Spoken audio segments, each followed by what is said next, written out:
shadow. Let me see where she... Ooh, right there too. Where? Oh yeah. That's good. What is it? I don't even know. Is it a washer? Is it just dirty with mud? It is a washer. Oh, wait, you're in the shade. Put your hand in this one. Yep. Nice. Wow, this is nice. Oh, look at that. Oh yeah. Nice. Mm-hmm. I like stuff like that. Yeah. And look at this. It's not as rusted, but yeah, I saw this over here. What is it? Oh, it's a. Oh, it's in there. It's a yeah, steak. it's like probably for steak and stuff. Cool. Like maybe a boat or something. This is your specialty. That's a nice. Oh, that's the weighted full one. size That's one of the one I found. Yeah, the first one. That's like a circle completion. Yeah, like the exactly. First one is the top part. Yeah, and there's another piece right there. Oh my goodness. Hey. It's a bead. A bead, nice. That's on the list too. That's and it's cool. a weighted one. Like maybe it's a bead for the fishing lure. Yeah, oh, probably. Another fishing lure, and it's actually What's on the end of it? it's actually got the oh my goodness. That's a good one. Ah, yay! Look at you. Mm-hmm. That is a nice one. Yeah. Because it's got like the fish, like a Yeah. little baby fish, and then Yeah. the tag. Oh, wow. Yes, that's a good one. Did you get a good? Oh, look over here. It's The little buoy thing, I know. buoy thing.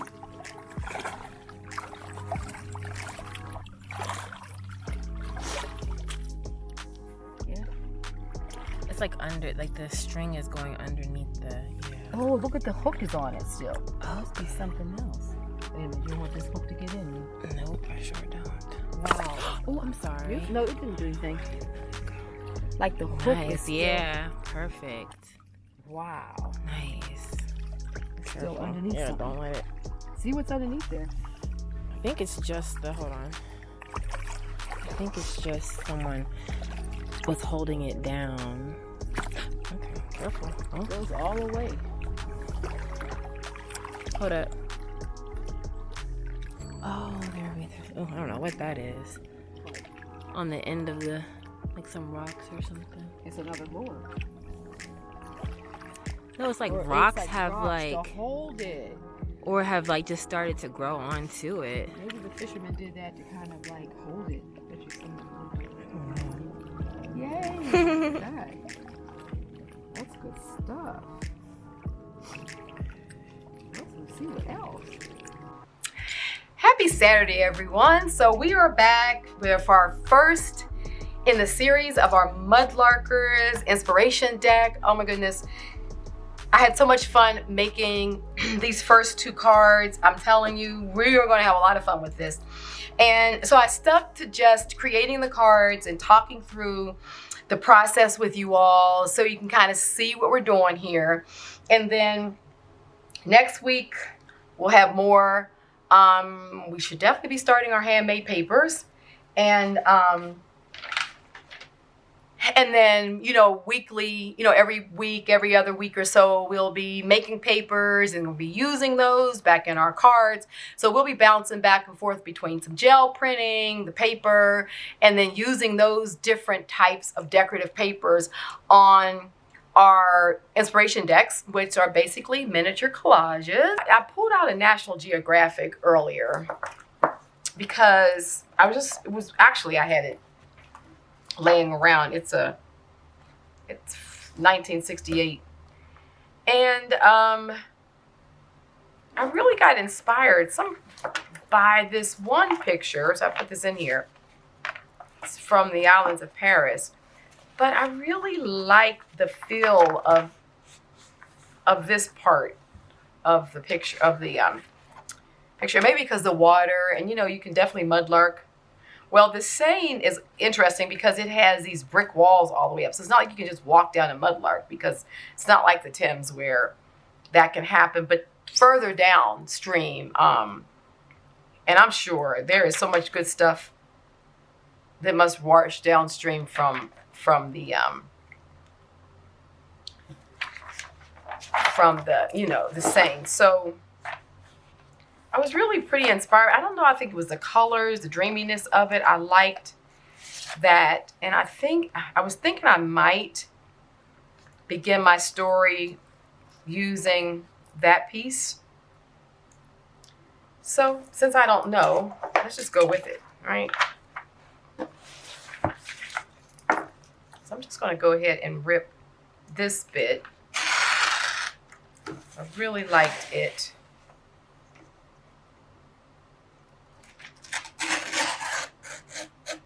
Okay. I pulled these out too because I'm gonna do a session where I make some more of these, because these will be really good for our cards. So if you want to kind of get inspired and go into making a session of these, you should. And we're talking about a lot of ways of putting heavier weight things on, but you definitely can take rusty bits and capture them between our plastic and some old sheets, or, you know, pages or ephemera, or anything you have already, gel prints, you know. So just remember that we don't have to worry about gluing everything right down to there. We could literally sandwich it on something like this, which would be really nice, and then the paper itself will allow us to glue it using some of our standard glues. So there's a lot of ways that I'm going to show you, but I just want to remind you of this one because this is a good way to put a lot of your found objects, you know, just one way to explore. We're going to do a number of ways, but just want to remind you of that in case you want to do like a session around that. Alrighty, so we're going to get started on the part of this journey where we begin to make our cards. So I'm using a 250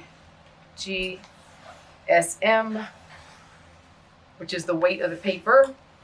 And the paper the size is 22 by 30. This is Somerset hot press.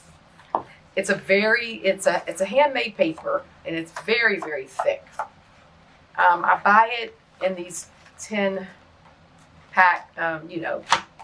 page packs, and they are pricey. I mean, I get this one on Amazon, and I can leave the link for it if you guys want. You can get them individually as well at some of the art suppliers, but it's a very good weight printing paper. I think this is like maybe $8 to $10 a sheet. But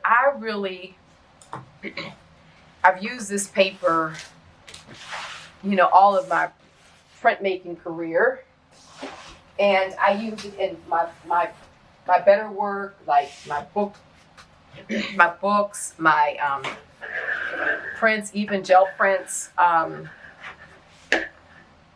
So I think this is going to be perfect for these cards because I want a heavyweight paper, because we're going to be collaging on them and, you know, putting, you know, raised ephemera and fabrics and all that kind of stuff on it. So we're going to want something that's really going to, I'm just getting my my brush pen, because I put a little water on these edges, and that's what allows me to get a really nice tear. I just make sure I run water. This is a water pen, of course, on the edge, and it starts softening the fibers so that they'll just tear with more feathering, and it'll give that decal that's around on the sides, you know, the free sides that were pulled during the paper making process. But of course, don't have to use this. You can get any, you know, like nice weight drawing paper, watercolor paper. You can get a pad, because that way, even if you get like a 9 by 12 or, you know, 11 by 14, something like that pad, then you can just take more than, you know, you take several sheets and tear them down into the size card you want to work with. So I'm not quite sure exactly what size. I think I'm gonna get something like about that, which is good. So I don't want them too small and I don't want them too large. And I want them to be a decent size so we have enough space to collage and work and paint and maybe do some gel printing. I mean, we're gonna do all kinds of things on the card.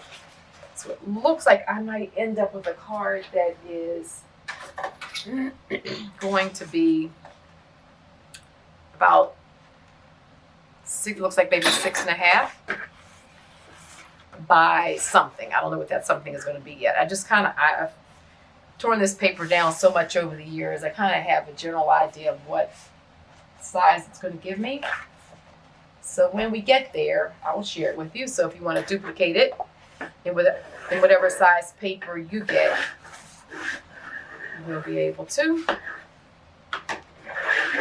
So when the paper is thick, I fold it one way using my bone folder and really give it a good flattening. And then I turn it inside out and do the same thing. That really will just give you some, you know, it'll start really bending those fibers and softening them, and for being able to rip easily and to get like a nice deckled edge.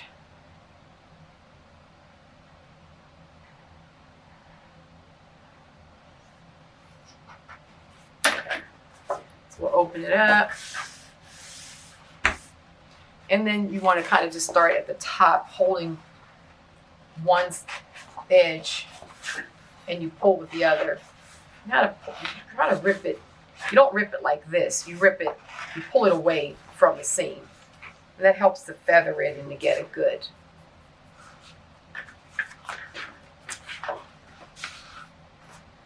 So I'll spare you some of this. So we'll just do this one piece and then I'll fast forward. So let's see. So I don't want it, oh, that might be good. I know they're probably bigger than what you were thinking, but we want a good size to work with. I don't want them tiny. So it looks like it could be a 5 by 7, which is a nice size to work with. You know, the other thing I could do is,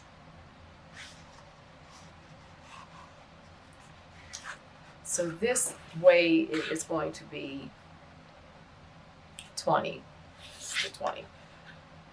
So in 20, I could do 4 of them, like 4 of them, they're going to be 5. Anything else will start getting too little. Like I don't want them skinny. I don't want them too small. So we're going to go with the 5 inches. I like that.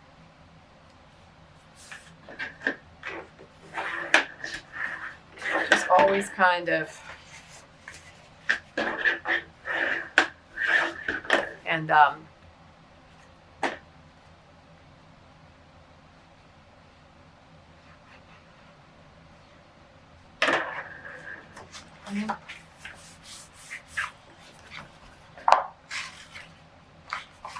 the final tear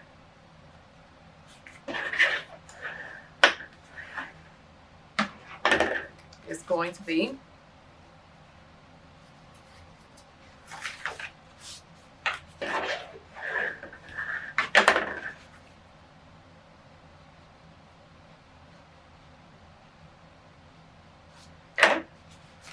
yeah, this is the perfect size.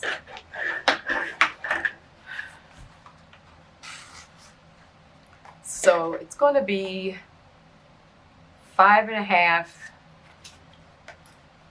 by 7.5. So this is the size piece we're going to work with, which is a nice size. It's not too big. So it'll, you know, give us that inspiration card because we'll have a pack of them, but it won't be real large either. It's a manageable size to work with. So I'll get the rest of these cut down and I'll be back. Okay, so they're all folded down. So I have 16 cards out of that one sheet. So I'll just need 2 of these papers to have enough for my deck. So that'll give me 32. Found a little bit of sort of sailcloth. So some that I ripped, some duck cloth, but you know, I figured it kind of gives the vibe of sailcloth. So I'm gonna just use this as a way to wrap the deck and keep everything, you know, together. Especially right now we're good, but as we start getting some dimension to them, and the goal is going to be to secure them in ways that they'll just stay together as a deck like this, but of course they'll be a lot chunkier when we're done. You know, we're into chunky. It's going to be chunky. I need to make sure I have enough for as a, let me just take a good length.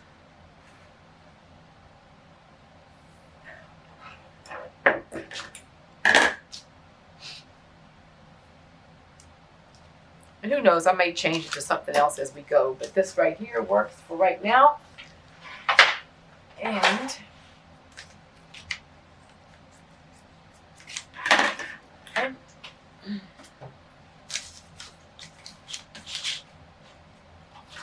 strings off of it.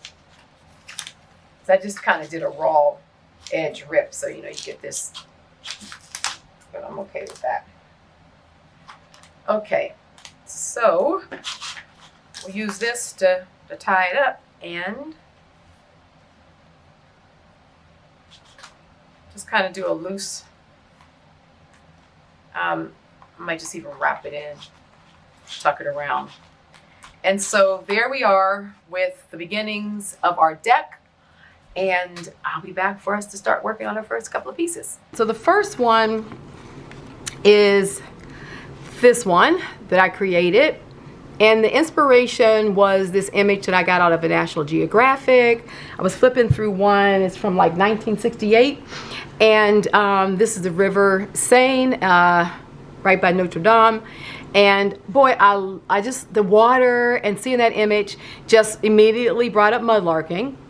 And I thought it was a perfect image to put down. So I started with that image, but I first activated my paper doing some scripting.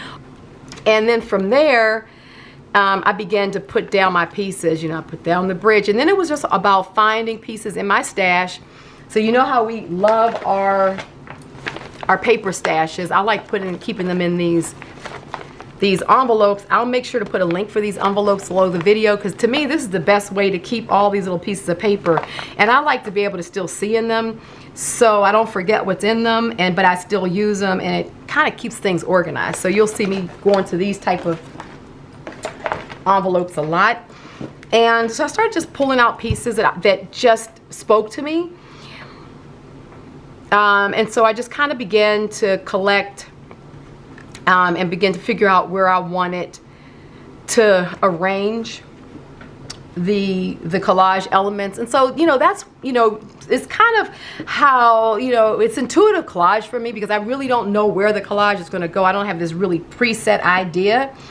The button was, I think, probably the first place I started. Like, I went to my Mudlarker stash. Right now I just have these pieces here, and my cigar box is starting to fill up. And the button really spoke to me. So I just wanted to start with this element. So starting from some inspiration in your little stash of miniatures, I would say is a good place to start. And that may help you begin to think, okay, let's start with that fragment and then build up from there. That's kind of my method. You might find you want to approach it differently, but just as a tip, that's the way I approach it. So I kind of go to my stash, what inspires me, and then once I select that, I then begin to work on pulling the other elements together. So to start by activating the page and getting something down, even if you're going to cover most of it up, to me, it puts something there that I can begin to kind of work off of, versus just everything being blank and now I'm trying to figure out which pieces I want to put down. So that's one of my little approaches. I knew that I really wanted to get this this old photo down, and then, you know, sort of like working off of the neutrals, the creams, the black and white. I just kind of kept on pulling pieces. This is another some decorative paper with white ink that I've did on a piece of tracing paper a while back. And so I wanted to use those papers. It's very translucent. So there again, I felt you got this sort of watery kind of feel, but I knew you're gonna be able to see some of the scripting below.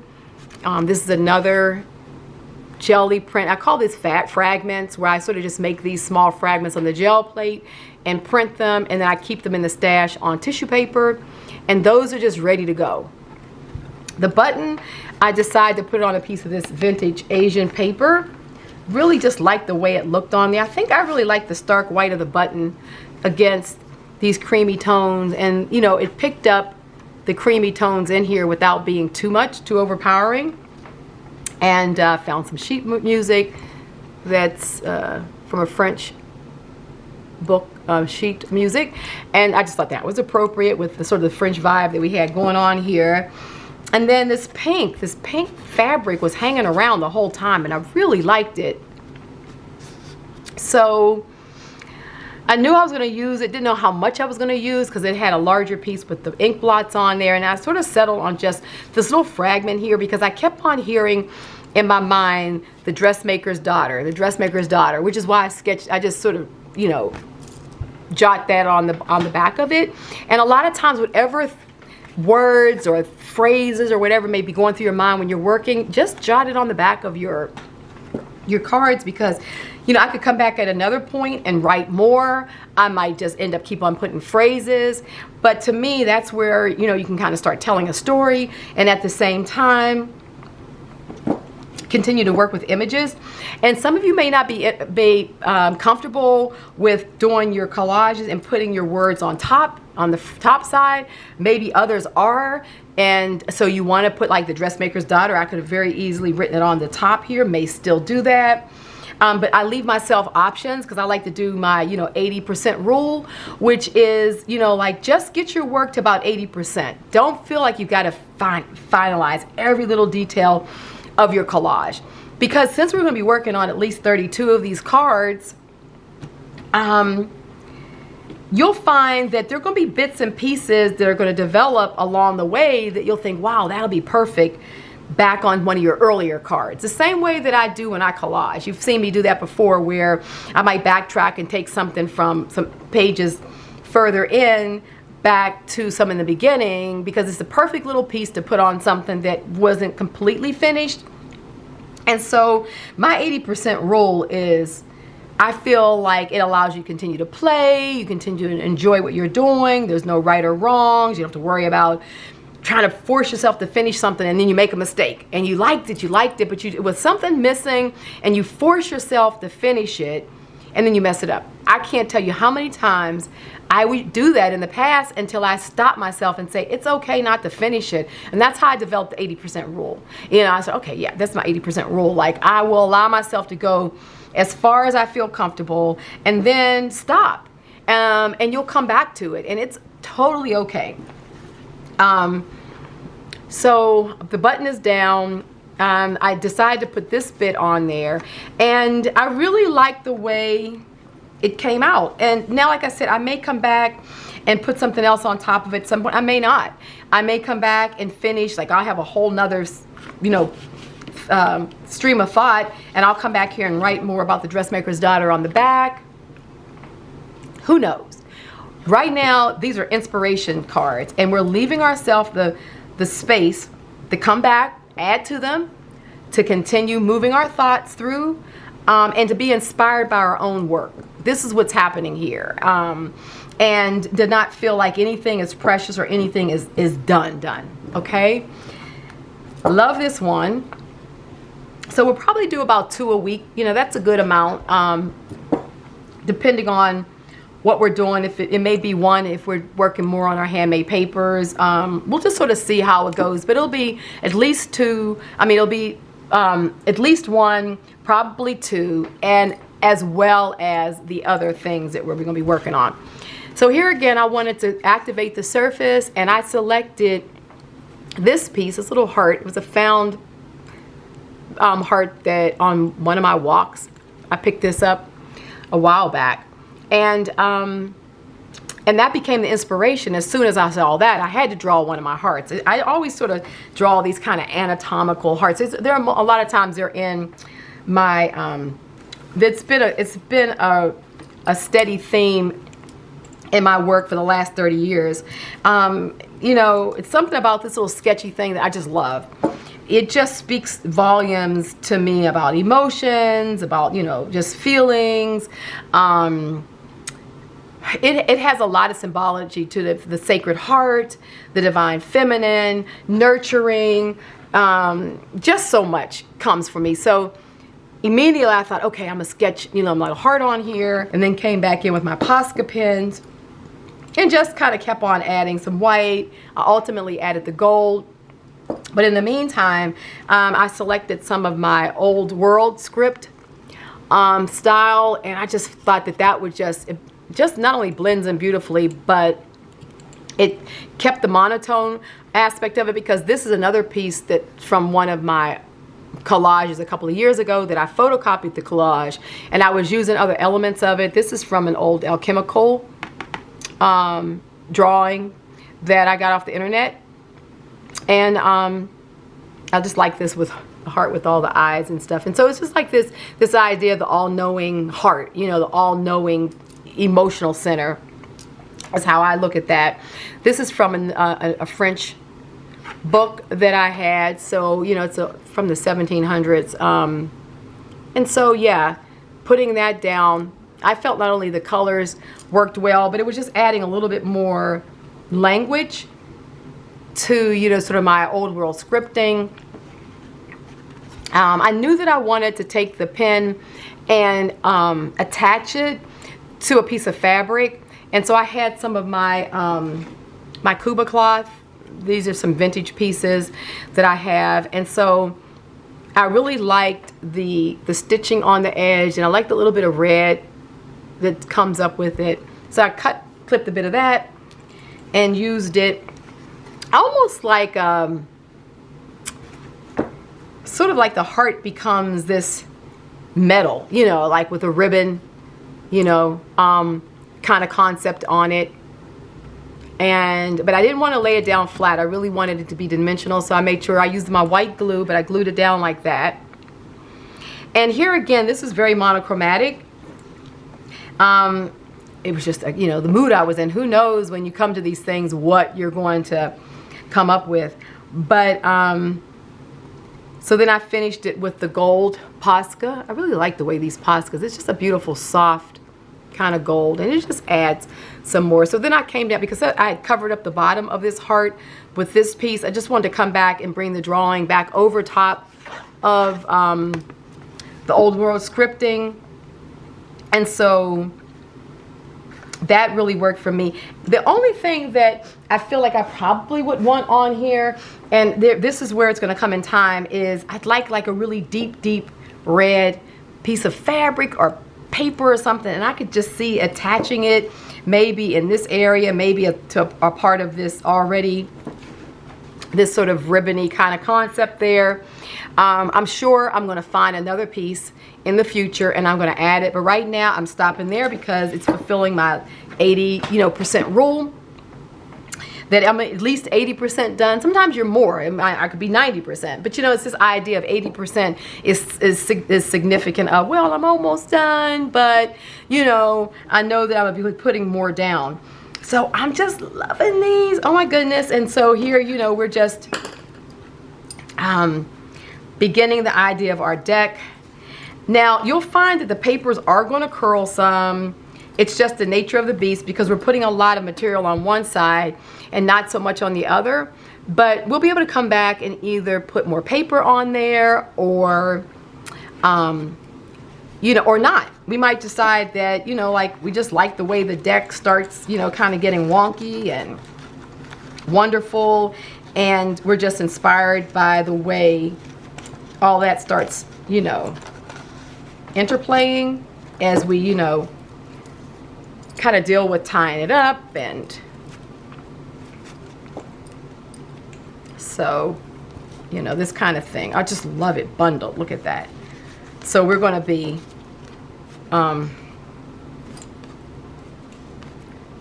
this idea of these loose bundles. So I'm okay with the curling right now. Like I said, at some point we may address it, but I don't want you to like stress out about it. Don't worry, because this is it's designed to be, when we're done, it's gonna be a chunky bundle with everything going in our little wonky ways like we like, just, you know, like our book.